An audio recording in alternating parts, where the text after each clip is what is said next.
All right, hey, we got an article that we were looking at from Convince and Convert. We love Jay Baer's Convince and Convert. Rob Rawson of Time Doctor actually put together an article that we really thought was a neat piece of just insight into hiring freelancers. Now, the concept of remote workers. It actually saves money on commuting costs, and it seems that money is not the key driving force for their choice of lifestyle. I mean, we're talking about the gig economy now, and Forrester's is actually predicting by 2020, I think it was like 40%. Yeah, it was like 40% of the workforce was going to be inside of the gig environment. Freelancers working remotely, working in their own environment and being able to work, because we are a knowledge-based economy now.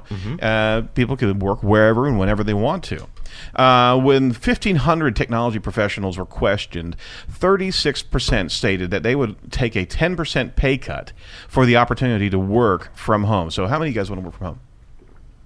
Nobody's raising their hands. See, I was going to give them a 10% pay cut just so they could work from home. I work from home all the time. Yeah, we know. I like it. Yeah. We see the pictures. You pay yourself. No pants. It's cheating. No pants. No pants. That is true. There are no rules. He podcasts with no pants. Last week was the leotard. It was. First rule about Fight Club. Technically, it's spandex, but oh, the cheetah spandex. That needs another recycle. That's the evergreen content right there. One aspect of a business that is particularly well suited for outsourcing to remote workers is content marketing. Right, so long as the content is published on time, reflects the brand and integrity, and provides value to its intended audience, it can make very little difference whether the content architect is actually working from the office, right, or on a tropical beach. I mean, it doesn't really matter as long as there's a process to be able to get that done. Correct? Yep. Well, I mean, there's a lot of editors, copywriters, and visual content creators. I mean, sometimes they're natural introverts, and they choose to work remotely because they dislike the 9-to-5 schedule, or dress codes, or loud offices, or people. That was another nugget. That was a nugget right there. The more you know. Well, in order to get the best results out of these people, it's important that they are able to work in an environment that they feel comfortable and are productive. By outsourcing your content marketing to remote workers, you can actually reduce costs and free your time to work on aspects of your business which play into your strengths. So this article actually had about 8 tips of how to work and get effective remote content marketing from freelancers. So number 1 was, and this is absolutely number 1, choose your writers wisely.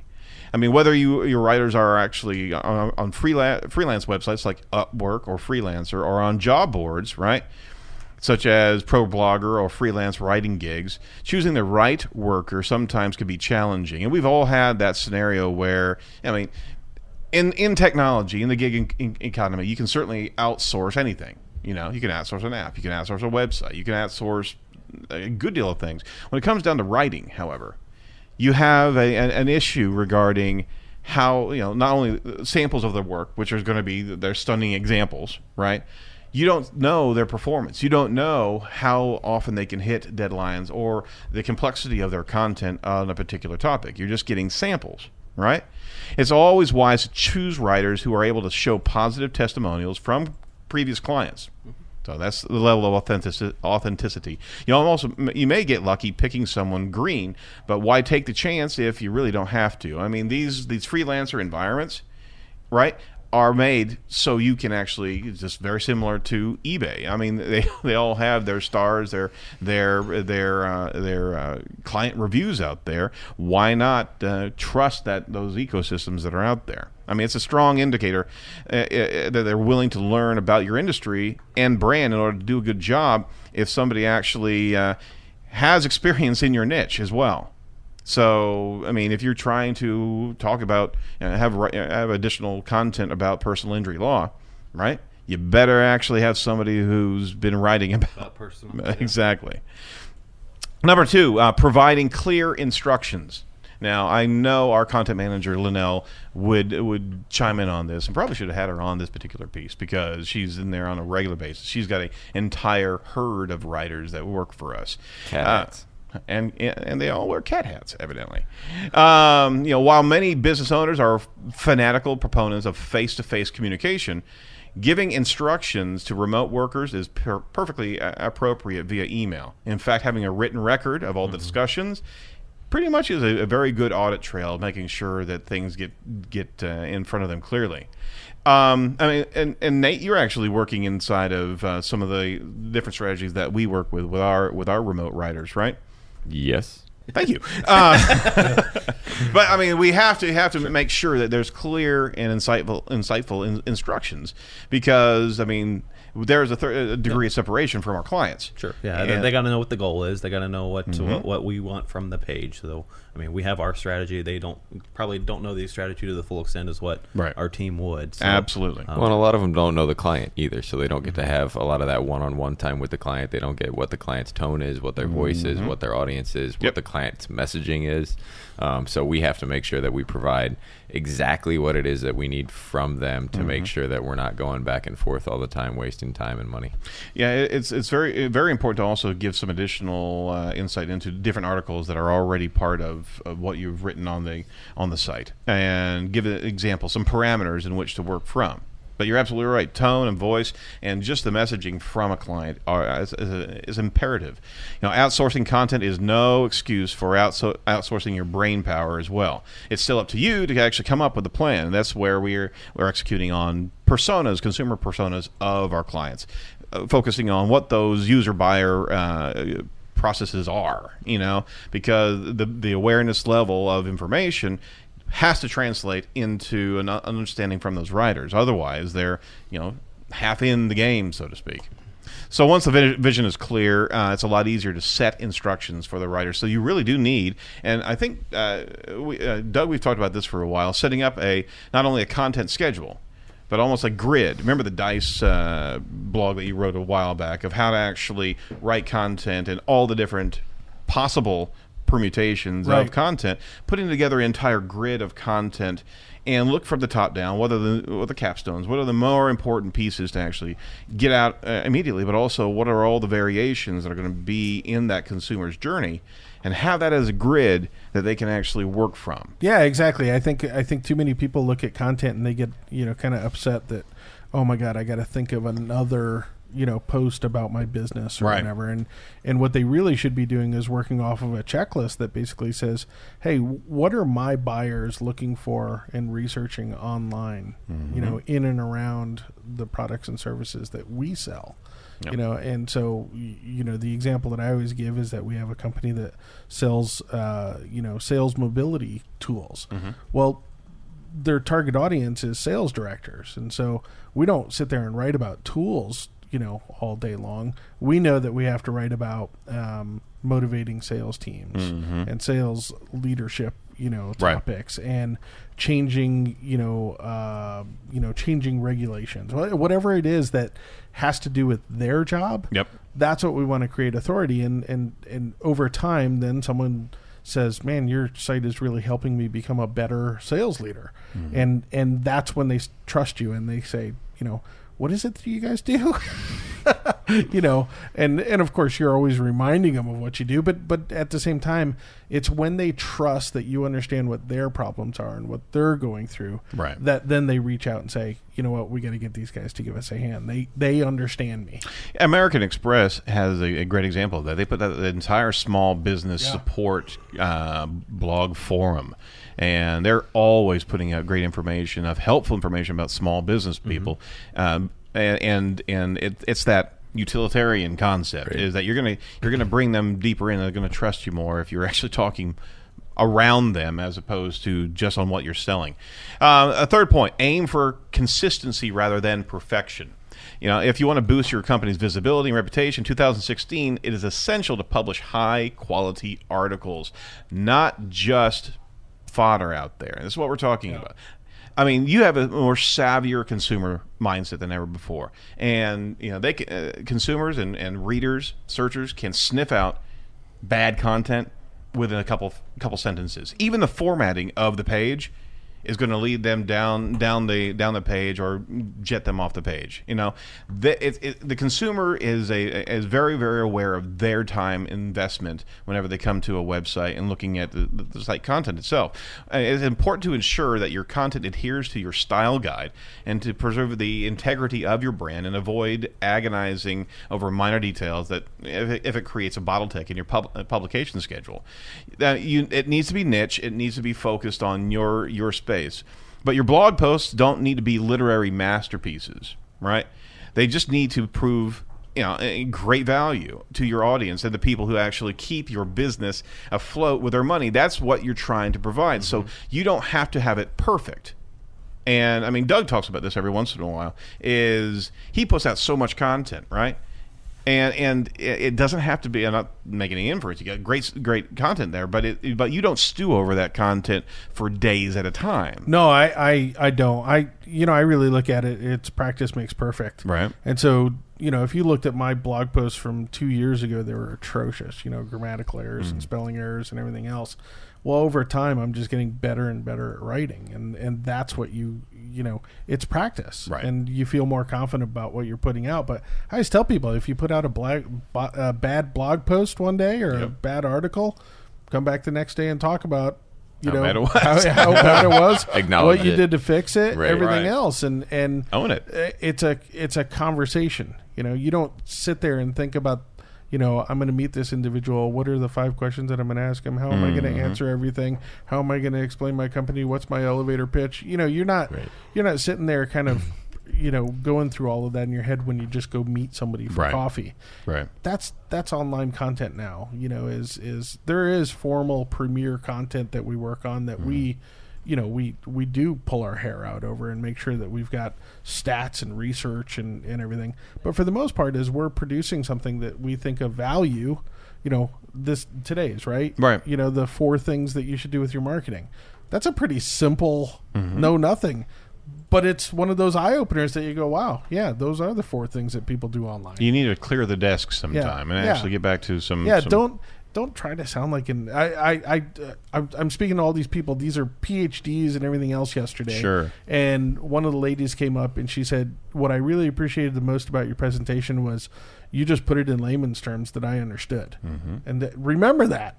You're way ahead of other people. You're Google Analytics. You're in there every single day. If you were speaking to people about, if you're on the advertising tab and you do a sub filter on the group, blah, blah, blah, blah, blah, you'd lose them. Right. So you bring it down to the level that they can understand. That's absolutely correct. Everybody understands Ryan Gosling. No, I don't. I don't either. I don't. I don't trust men without facial hair. Interesting. Yeah. I'm going on like 3 days right now. But. Wow, really? Yeah, it's not great. It would take Nate a year to grow any scruff. It's nice that you gave me a year. Once he hits puberty, it'll change. Ooh. So. Yeah. Ooh. Don't tell the... All right.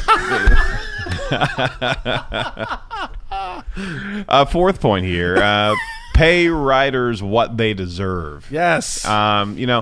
Most people don't have the talent or ability to become an aeronautical engineer, brain surgeon, or a UFC fighter, right? But writing is a skill that most everyone can have some level of proficiency. But you know what? If you offer writers $10 per blog, I mean, the saying goes, $10 you're going to get $10 worth of it. You better believe it. If you're paying peanuts, then you're going to get monkeys, right? I was just at the zoo the other day. Yeah. It was great. Do monkeys eat peanuts? I thought it was elephants. Wow. I mean, I don't know. I've never seen a monkey eat a actually, peanut. is that a saying? No, I don't think. I don't think you just made it up. If you pay peanut, then your content is an extension of your brand, right? Yeah. And on top of that, it's very similar to customer service. If you train your customer service correctly, that is an extension of your brand. If you're writing content and it is actually outside of your brand elements and your guidelines, and if it's just fodder, right? I mean, that's the most important connection that your consumer is going to have with you. If you're not taking care of your writers correctly, I mean, you're shooting yourself in the foot. Yeah. I mean, if you want good content, you have to pay for it, and you have to be willing to put forth that, whatever that is. That's an investment in your in your presence online. So and good content writers, I'll say, are there's a lot of people writing content out there right now. Yep. Good content writers are hard to come by, but they'll try to understand what your voice is, what your tone, what your professionalism, what level of depth you want. So keep shopping until you find the one that reflects your brand really well. Oh, absolutely. I mean, underpaying writers is not smart or an ethical strategy if you want to succeed at content marketing long term. On top of that is that if you're not paying what you should be to your writers, they're not going to be a long-term commitment for you. They're going to look for the next best gig and not be invested in. Absolutely. You know, we have some writers that are great, like evergreen writers. They just write these basic articles, and then we have people that write white papers for us and do a really incredible job. Andrea Emerson, I should mention her online. She's been with us for a long time, and but our evergreen writers have told us before, that was a little bit too heavy for us. Don't send that stuff our way, right? Right. And I love that. Absolutely. Another point they made here, or Rob did, treat remote workers like real human beings. While you and your remote workers may not enjoy beers after work, right? You could do it remotely on cameras or whatever. Yeah, creepy. Or jovial conversations. 5 o'clock somewhere. It's important everywhere. It's important to remember that they are still real people. Positive feedback and praise is always well received. Yep. Just don't have this as a transaction, and that's it, because you won't build the loyalty. People want to work for those that appreciate their efforts, regardless of whether the relationship is face-to-face or remote. Similarly, if the remote worker has encountered a problem that will affect their output, you need to try to actually be compassionate. So, I mean, you need to make sure you have a relationship with these writers. Can I go back? Yeah. There's a big factor of this that I think all of these point to that's really important, and that's that marketers really did it, and Google did it to an extent. They commoditized content, for quite a few years there. It was just belch out crap, build yourself a content farm, keep producing, overproducing, just to get ranking. And what it really did was, one, it hurt the quality of the content out there, but it really hurt content writers as well. At least the good ones. Yeah, the good ones. And so what I love about all of the advice that you've provided there is that, well, what does it point to? It points back to, hey, pay for premier content. That's right. Get great content out there. Don't waste your time with this, this ridiculous assembly line. Go out there and really build something that you're proud of as a company. Absolutely, it's well worth the investment, well worth the time. We're in an environment where marketers have to actually do marketing, and it's no longer spam content that's going to trip up the Google rankings. I mean, you're going to do yourself even worse. You're going to do more and more harm than good anytime. Briefly, let's go the last couple of points here. Be extra careful when outsourcing visual content. Some types of visual content don't require outsourcing with tools such as Canva. You can create compelling images, right? However, more complex forms of visual content, such as infographics or a DIY approach, the DIY approach is not always ideal unless you're a designer. There are a lot of bad infographics out there. A bunch. And they're a result of the scenario. A business leader who knows nothing about infographics commissions a content writer who knows nothing about design to write content for a freelance designer who is working on 10 other projects at the same time. The disjointed production process normally results in a really bad infographic. Yep. It's always and then they say it didn't work. Exactly. And then it's your fault. I mean, that's the thing, is that it's always best to hire a researcher, copywriter who has a proven experience in creating content with visual context. I mean, and that's a rare bird in its own right. A background in design is very desirable. So it's even better if they actually have a working relationship with a designer. But you need to make sure that you're depending on the content that you're rolling, you need to make sure that it's it's a viable process. Is that even the production process needs to be pulled together, and everybody needs to know what they're doing in that space. You just can't lob it over somebody's fence. Leverage your writers' networks as well. While many businesses want their writers to anonymously ghostwrite for their brand, there are some big advantages to giving them byline credits. I mean, you need to blossom out that network. I mean, firstly, writers tend to produce their best work if their name and headshot is featured alongside the content. And do not be afraid of the fact that maybe they're remote, they're on contract.